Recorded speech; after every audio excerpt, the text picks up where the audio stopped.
Hi everyone, my name is Brian Byers. I'm Employability Manager at the university. I'm just going to speak to you for 5 or 10 minutes about finding placements and internships. So making the assumption that you're maybe first year, but most probably second year students, maybe looking for that placement year that, offer hasn't come yet, or maybe you're looking for internship opportunities. Ultimately, you know you need work experience, whether that's an internship or placement or some other kind of work experience. Over this next sort of 10 minutes or so, I'm going to talk you through how you can improve your chances of securing the opportunities that are going to make a real difference to your prospects going forward. So first of all, I'm going to talk a little bit about how to use Recruit. So I'm only going to do that briefly. Show you how you can set up really good email alerts and vacancy alerts when they come in. I'm going to talk about other important resources that will help you find year-long placement opportunities particularly, but also internships, as there are increasingly a whole range of different types of work experience that can make a real difference for you and your future. I'm also going to talk a bit about how you can create your own opportunities, how you can make speculative approaches to employers, how through being a good proactive networker, how you can use resources like LinkedIn to identify the people that you might try to communicate with, and how best to communicate with them.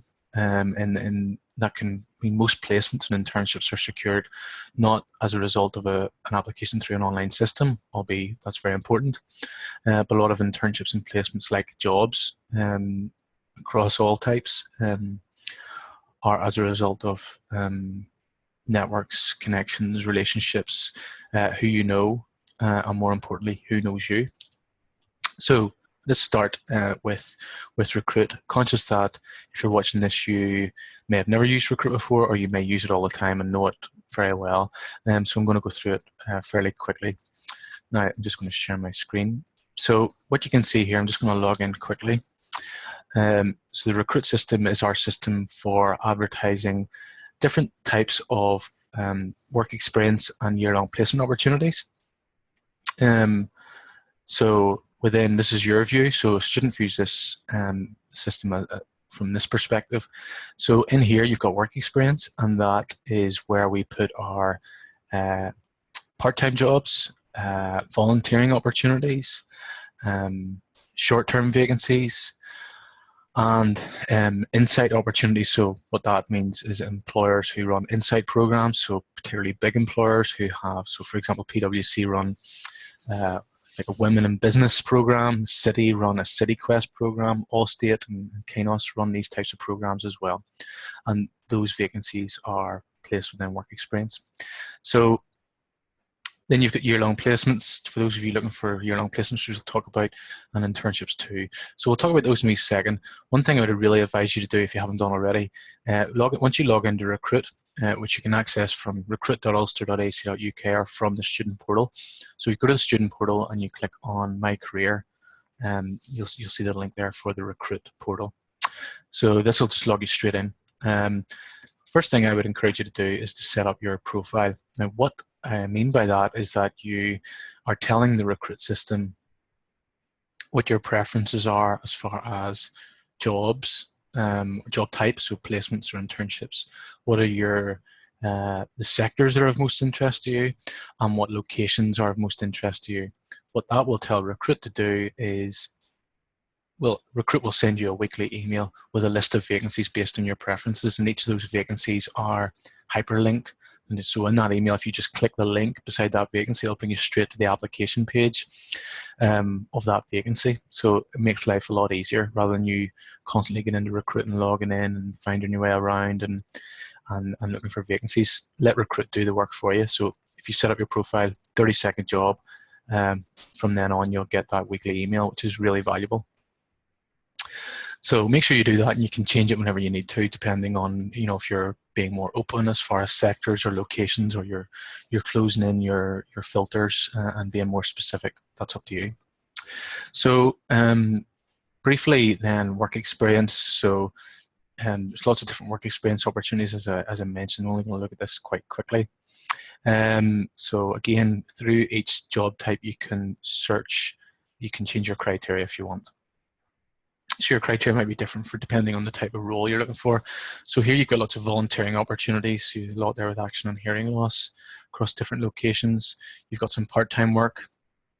Okay, you've got short-term opportunities, a whole range of things. So those are flexible, short-term, part-time jobs, you know, in the local area, things like that. So that's work experience opportunities, and so that doesn't include internships or placements. So it's difficult for us to pick the right thing to call these different types of work experience because the terms can really overlap, and we're very conscious of that. For students, it can be confusing. But work experience in terms of recruit is part-time jobs, short-term opportunities, and insight programs. Then placements is pretty straightforward. It's year-long placements. So these will be suggested placements based on your preferences. I haven't really filtered my preferences. I've just selected everything. So it's literally telling me it's suggesting every vacancy. But if your criteria is more specific, then it will be a shorter, more focused list of vacancies. So you can select any of these to just click through the vacancy, or if you want to change your filters again, you can do that. Do it there. Change your filters, do whatever you want, and then find, and that'll bring you through all the vacancies depending on that. And from there, it's actually a placement in our department.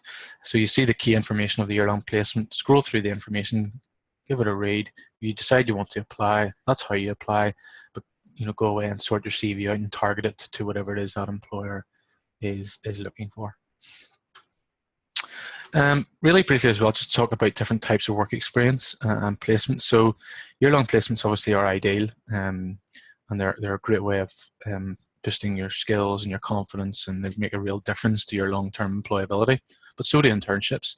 So they're not an alternative. Some of you might be studying 3-year programs that don't have a placement as part of it. So you might struggle to get a placement because it could be quite competitive, or it is competitive. So we have these internship opportunities. So in here, you have different types of internships which are advertised. So for those of you first year, second year, it will present to you internships which employers have added. So let me just bring you through to the list of advertised vacancies. So you see there that, for example, PwC have a whole range of internships, as do EY. There's different types of internships. So there's these ones that employers have added, but there's also this Santander program.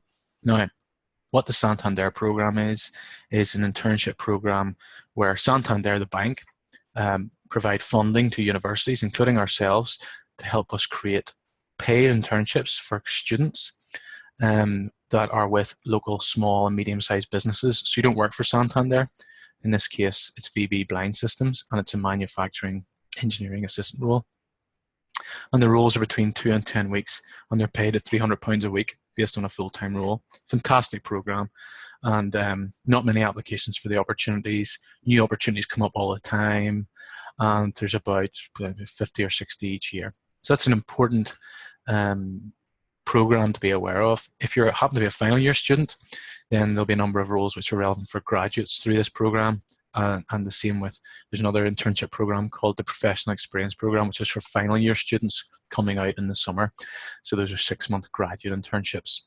And if you want more information, just let us know, or call into the centre, call into the Career Development Centre on your campus. So that's a whistle-stop tour of the recruit system. I'm going to just mention a few other resources which I feel are relevant, particularly to searching for placements. So of course it depends on what kind of vacancies you're looking for. What I'm showing you here is just an example of one website. There's many websites, as you know, they're easy to find. There are many websites which advertise placements and internships and the like. Very much depends on where you want to work. So if you want to do a year-long placement in Northern Ireland or in Belfast or in a particular location within Northern Ireland, then it's highly likely that, well, employers will come to the university to advertise those vacancies. There's other websites where if you're interested in working in the south or across the water, or of course internationally, then these websites and others can be really useful. This is Rate My Placement. Really good website, easy to navigate. You can search for placements, you can set up job alerts, you can review what placement students with these companies have said about their experiences, which is where the name Rate My Placement comes from. A good website, but realistically, vast majority of vacancies will be across the UK. And some international opportunities as well, very few in Northern Ireland, because those employers will tend to come directly to the universities. So that's a good website. If I go to Prospects, that's another one. So Prospects is one of the most popular websites for students studying university courses. Loads of advice on different careers, aspects of your career, including what jobs might be suitable for your strengths, etc. And you can search and set up job alerts. So lots of different types, tells you about them, and then you can link through to what those vacancies actually are. So that's a really good website. And then another one, and again, these are for more jobs across the UK. Then Target Jobs is another good one. So you can search for internships and placements. So you can search for their vacancies. Okay, so across different sectors. So that is sort of a really quick quick advice on how to search for placements and how to use Recruit, how to identify vacancies that are advertised. An important thing in your search for placements and internships is how proactive you are in trying to expand your network. So many students out there will secure their own placements, will organize their own placements, will utilize their network really effectively. And that's something that you can do. You cannot rely solely on those vacancies which are advertised on systems like Recruit, albeit they are important, and there's a good chance you can secure a vacancy through that. But you can't, you can't be that sort of, you can't be that focused. So a couple of questions for you to ask yourself. One, what about your network? So you have an existing network. Your existing network includes your family, includes your friends, includes your peers, includes people who are working in your part-time job, your boss, if you play a sport, church, volunteering. You have all these sort of networks and sub-networks, and every individual that you're connected to in some way has their own network that you can tap into potentially. So the question you need to ask yourself is, do the people that you're connected with and that you communicate with, are they aware of what you're studying and what you're looking for?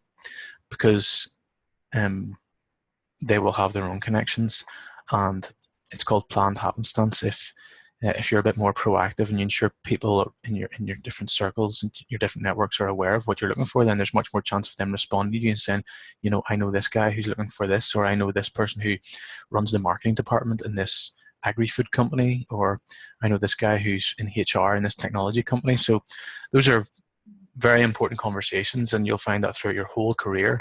Most jobs are actually secured through networks. It's your most important job seeking tool, and you need to treat it like that. So the thing is what is it, practical steps can you take to actually expand your network and utilize it? So one is just telling the people that you know that you're looking for a placement. Do they know that?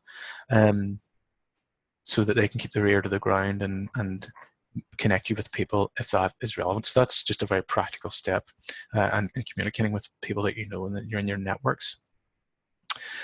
Do your own research. So whatever it is you're studying, there's information available to you, to all of us, and it's relatively easy to identify companies in different sectors and different locations just by using Google. So there's no great secret to it, but there is one platform which can really allow you to pinpoint the people that you could connect to and find out more about companies and how they're operating and what it is they're doing, and that is LinkedIn. So if you're not on LinkedIn, but yet you're looking for opportunities, then you need to get on LinkedIn. So companies, and especially recruiters within companies, are on LinkedIn. Of course they are, because they're looking for talent to come into their business. and LinkedIn is a platform to connect people with other people in terms of business relationships and employment. So that's the whole purpose of it. So if you're not on it, then you're invisible. If you're on it and you've got a good profile and you're connecting to people, then you're more visible. You're more in tune with what's going on out there. You're more in tune with what specific companies are doing and who they are and who the individuals are within that company. And it just makes sense. It's not the absolute solution to your search for placement or internships, but it's part of a being proactive, taking action approach to finding placements. I'm just going to give you a really short example because we do a separate webinar on how to create a LinkedIn profile. So let me just open up my profile here. Go back to share screen. Okay. So you can see this is my view of LinkedIn. So if you're on it already, you might be familiar with it. You might not. Maybe you've created a profile, haven't done anything with it. Maybe you've never even heard of it. So it's like a professional Facebook. It's your professional online presence. And the repercussions of that is that obviously it's a certain image you're portraying that you want to portray to employers and connections, and you want to be professional at all times. But it provides good opportunity, and one of the important things with LinkedIn is that it's a type of platform that you're familiar with. It has an app just like your other social media, and if you look at it here, it's really very similar because it's the content that you are receiving is based on the people that you're connected to and the companies that you follow. Just one short example. I'm not going to go into LinkedIn in loads of depth, but if I identify a company that so in this example earlier on, so identify a company and I want to know what they do, who works for them and who the key people are. So you're looking for internships and placements. You've heard of a company's name. You've looked at their website. So who are the actual people that you can connect to? So if I select this company I was looking at earlier, HMC Global, so we've done a lot of work with them. So if I click on them, I can see that, well, actually 7 of people that I'm already connected to, and this won't be the case for you if you're new to LinkedIn, just that I've been on it a long time. So anybody that I'm connected to and that works in HMC Global, I can see that list straight away. So I can review them and look at their profile and say, do you know what? I think actually, as far as these different individuals, I want to communicate with Niall because his job title appears to be the most relevant for what I'm looking for now. The question is it appropriate for you to connect to people you don't know? If you, my advice is you make a judgment that if you think that that connection would have a reason for accepting your connection. So for example, you're a student studying business and you're interested in the work that a HMC Global do. They're clearly interested in bringing, well, every company is interested in new talent. So it's how you actually make that connection request that will have an influence on whether that employer accepts that request. Now, so let me go back. So key thing, let me go into another company, say Coca-Cola. So I have one connection that works here. But I can also go in and see the full list of the people that work for Coca-Cola, which is over 60,000. So it would take a while to search through who the appropriate people are. Let's go for a small company. So I'm going to go for Digital DNA. There we go. This is the one I'm looking for. And again, I want to see everybody that works there. Okay, so I'm connected to most. So I'm connected to Garth, the founder. But again, if I wasn't, then this would say connect, and I would have the decision then to say, do I want to actually request to connect to that individual? So if I hit this one, so I'm not connected to Simon, hit connect, then I have this option of how to, where I add a personal message, say, hi Simon. For me it would be, hi Simon. I manage our internship programs, and if you have any work experience opportunities for students, be sure to let me know.